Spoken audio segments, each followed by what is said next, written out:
बिस्मिल्लाहिर्रहमानिर्रहीम। आजकल हम एक अदालत से दूसरी अदालत में नज़र आएंगे, कभी सुप्रीम कोर्ट और कभी एटीसी। इमरान खान के लिए अब हम सुप्रीम कोर्ट में हैं। कल सलमान सफदर की इमरान खान से मुलाकात हुई है। उन्होंने सिर्फ इतनी तब बात बताई थी कि 2 घंटे की मुलाकात थी। इसके अलावा हमने ही उनको कहा कि हम नहीं चाहते कि कोई चीज़ मुतनाज़ा हो जाए, क्योंकि वो हमारी इमरान खान की नुमाइंदगी की नहीं कर रहे थे। वो as a friend of Supreme Court गए थे, तो उन्होंने भी रिपोर्ट जमा करा दी है सुप्रीम कोर्ट के अंदर। और कल हम सारे सुप्रीम कोर्ट जाएंगे, क्योंकि मेरे ख्याल में वो रिपोर्ट के ऊपर मुझे नहीं पता इसका क्या प्रोसीजर है, लेकिन उसके ऊपर बात होगी। और उसके बाद मेरे ख्याल में सलमान सफदर की जो रिपोर्ट होगी उसके बाद हम सबको पता चलेगा। इमरान खान की आंख का मसला है। अब ये मसला हमारे ख्याल में पिछले 6 महीने से चल रहा है, लेकिन उसका इन्होंने जो जो जेल का डॉक्टर है उसी ने कोई आई ड्रॉप्स देता रहा, और उससे मेरा ख्याल में मज़ीद ख़राब हो गई है। अब वो कह रहे हैं कि जी हम पिम्स में जाके कोई टीका लगवा दिया, ये जो उन्होंने गवर्नमेंट ने बताया था। लेकिन जब वहाँ स्पेशलिस्ट कोई नहीं है, तो कैसे हो सकता है कि ये इमरान खान का इलाज सही हो रहा हो और उनकी आंख ज़ाय होने का ख़दशा ना हो। इन सारों को ये पता होना चाहिए कि अगर उनकी आंख को कुछ होता है, और ये जो डरपोक लोग बैठे हुए हैं जो इमरान खान को पहले तो नाहक कैद में डाल दिया है, फिर इतने डरे हुए हैं कि इमरान खान को रात की तारीकी में छुपा के लेकर आते हैं। इतने खौफजदा हैं कि उनको ये डर है कि इमरान खान की आंख बचाने की बजाय वो खौफजदा ये है कि इमरान खान नज़र ना आ जाए किसी को। यही वजह है। और मैं फिर से एक सवाल पूछूंगी कि इमरान खान जेल में क्यों है। एक दफ़ा आप दोबारा आजकल के माहौल में पता चल जाएगा आपको। अब ये तो समझ आ गई होगी कि इमरान खान इसलिए जेल में है क्योंकि इमरान खान पाकिस्तान अपने लोगों से और अपने मुल्क से इश्क करते हैं। यही उनकी सज़ा है, इसलिए वो जेल में है, क्योंकि वो अपने लोगों से भी प्यार करते हैं, वो अपने मुल्क से भी प्यार करते हैं। इसके अंदर किसी को दो राय नहीं है। और यही वजह है कि आजकल इन हालात में जब हमें इमरान खान की बाहर ज़रूरत है, जब पाकिस्तानियों को बाहर ज़रूरत है, हमें पाकिस्तान को अपने मुल्क को जोड़ने के लिए, मुत्तहिद रखने के लिए पाकिस्तान में इमरान खान की ज़रूरत है। जब सारों को पता है कि एक इमरान खान है जो एक पाकिस्तान मुल्क को जोड़ के रख सकते हैं। और 8 फरवरी जिसके लिए बड़ी न्यूज़ चैनल्स ने कोशिश की डिस्ट्रैक्शन के लिए, 8 फरवरी एक कामयाब हड़ताल थी, और इसमें इनको पल्स मिल चुकी है। और हमें भी कई लोगों ने बताया, क्योंकि लोग आके हमें भी, हम अड्याला के बाहर बैठते हैं, काफ़ी खबर मिल जाती है। इन्होंने जो पल्स लिया है उसमें बड़ा क्लियरली इनको पता चल गया है कि इस लेवल की कभी पार्टिसिपेशन पाकिस्तान में नहीं हुई है।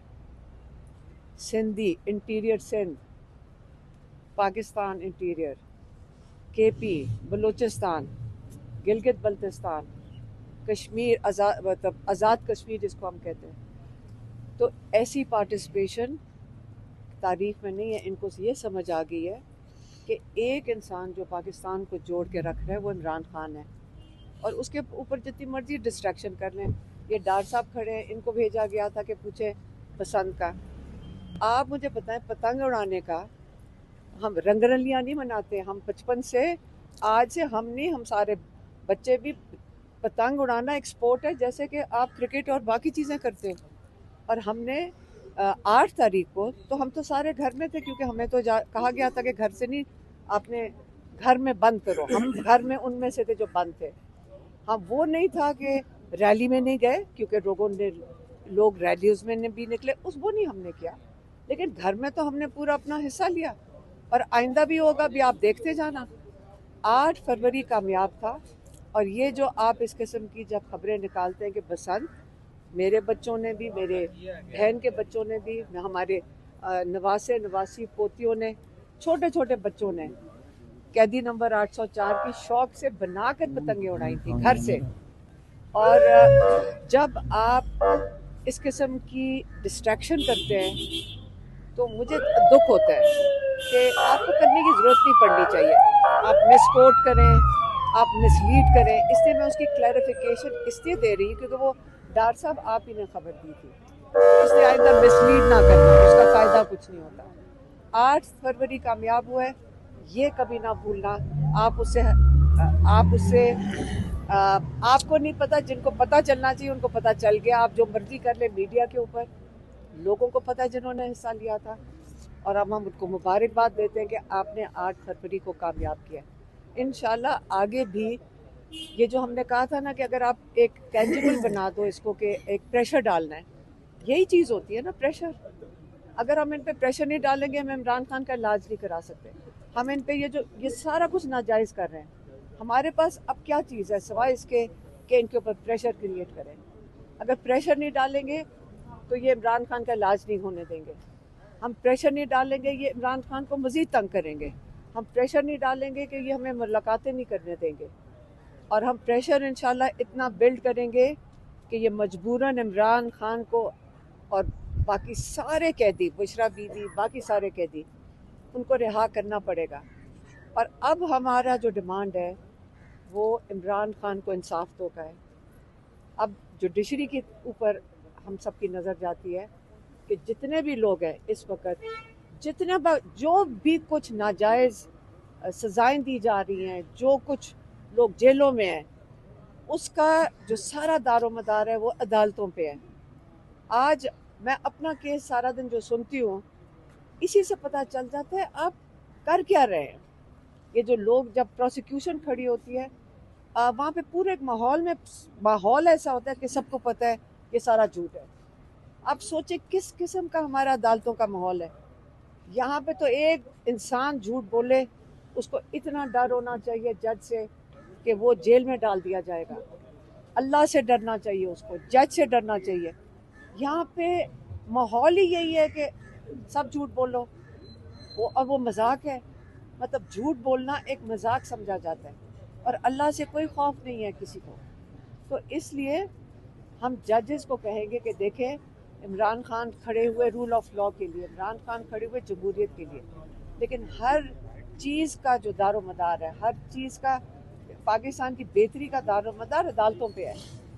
अब हम अदालतों से कहेंगे कि आप हम सबको इंसाफ देना शुरू करें ताकि पाकिस्तानियों का जो कॉन्फिडेंस है वो बहाल होगा इससे। और इमरान खान की रिहाई या किसी और जितने भी कैदी हैं जेलों में जो नाहक कैद में, ये तभी जब तक इनको अदालतों से इंसाफ नहीं मिलेगा ये रिहा नहीं हो सकते। तो इसलिए अब हमारा जो फोकस है वो हमारे जो इमरान खान जिस चीज़ के लिए उन्होंने तहरीक इंसाफ बनाई थी, पार्टी का नाम ही तहरीक इंसाफ है, इंसाफ के लिए पार्टी बनाई थी, उस तब से ये इमरान खान जद्दोजहद कर रहे हैं कि रूल ऑफ लॉ, वो हमेशा बात करते हैं rule of law. Rule of law होगा, जमहूरियत भी आ जाएगी, इंसानी हकूक़ भी आ जाएंगे, सब कुछ आ जाएगा। तो अब हम जजेस से अपील नहीं करते, हम जजेस से रिक्वेस्ट करते हैं कि पाकिस्तान का जो मुस्तकबिल है, शुरुआत है इसकी, अगर उसकी बेहतरी की तरफ लेके जाना है वो आपके हाथ में। मेहरबानी। मैडम ये बताइएगा कि नो डाउट के खान साहब की आंख से मुतल्लिक फैमिली को भी कंसर्न्स है, पार्टी को भी कंसर्न, एक एक सीरियस मामला है। ये बताइए कि कल जब बैरिस्टर साहब की मुलाकात हुई उसके बाद आपकी 10-15 मिनट उनसे गाड़ी में डिस्कशन हुई है, तो उसमें बैरिस्टर साहब ने ये कहा था कि खान साहब ठीक हैं, वो कि उनकी आंख का मसला है, ये कहा था उन्होंने। हमारे सिर्फ एक बात बताई थी उन्होंने कि 2 घंटे के लिए मुलाकात हुई है। हम ही ने उन्हें कहा था कोई बात ना करना ताकि हम कोई मुतनाज़ा ना बना सकें। और इससे आगे यकीन करें बड़ा हिम्मत और हौसला चाहिए ना पूछना भी। हमने नहीं पूछा क्योंकि हमारे लिए ये बड़ा कंसर्न है कि सुप्रीम कोर्ट की वो नुमाइंदगी कर रहे थे और असूली तौर पे उन्होंने बहुत अच्छे तरीके से उसको हैंडल किया और उन्होंने रिपोर्ट पेश कर दी। और कल जब एक दफ़ा हम 2 दिन सब्र कर लेंगे, हमने भी 2 दिन सब्र करना है तो कोई बात नहीं। जहाँ इतने महीनों से हम सब्र कर रहे हैं, तो हमें बस ये तसल्ली थी कि किसी ने उनके साथ मुलाकात कर ली, बस। मेहरबानी। अस्सलाम वालेकुम। ये देख सकते हैं आप अलीमा खान साहबा यहाँ पे पहुँची हैं, वो बात करेंगी। उनसे पहले फैसल अब्बास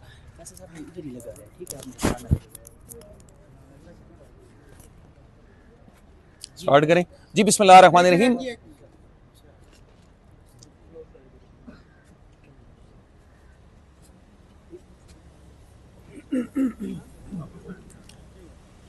स्टार्ट करें बिस्मिल्लाहिर्रहमानिर्रहीम। देखिए, आज एक जो बड़ी इंपॉर्टेंट चीज अदालत में सामने आई, जिस मवाद पे इस्तगासा इनसार कर रहा है वो एक यूएसबी है, और उस यूएसबी में कोई 65 वीडियोस हैं, और उस पे एनसीसीआई जो है उसकी रिपोर्ट थी। उसका जो रिपोर्ट का ऑथर था वो अदालत में आया।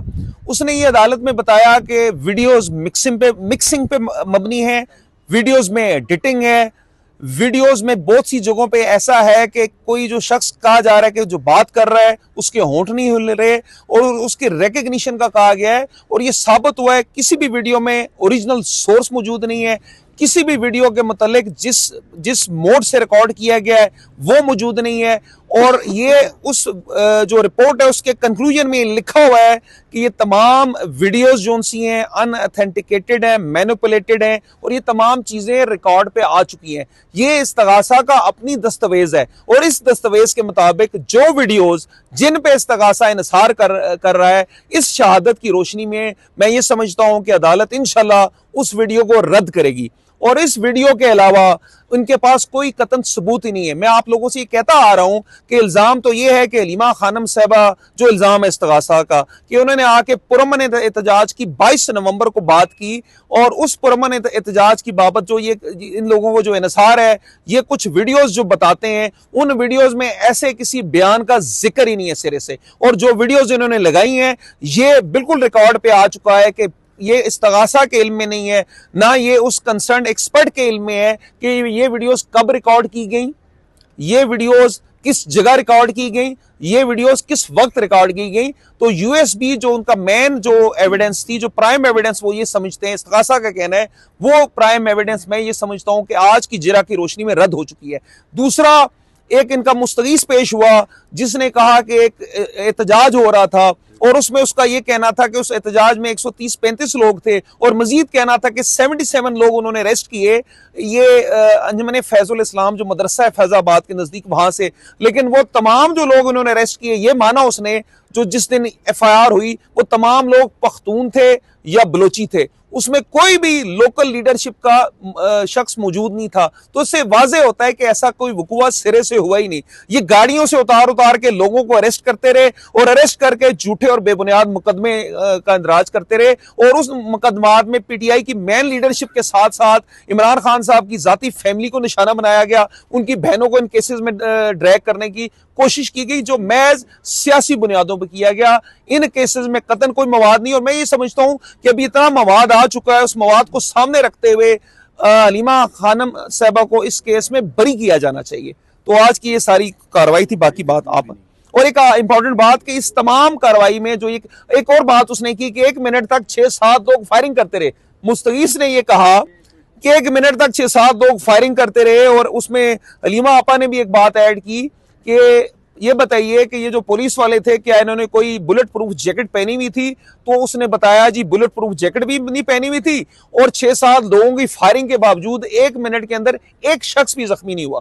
तो ऐसा मजाका खेज केस है जिसकी इंशाअल्लाह ताला कोई लीगल फाउंडेशन नहीं, और हम उम्मीद करते हैं इंशाअल्लाह ताला इस केस में अलीमा खानम साहबा को इंसाफ मिलेगा, और इंशाअल्लाह ताला वो बरी होंगी इस केस से इंशाअल्लाह।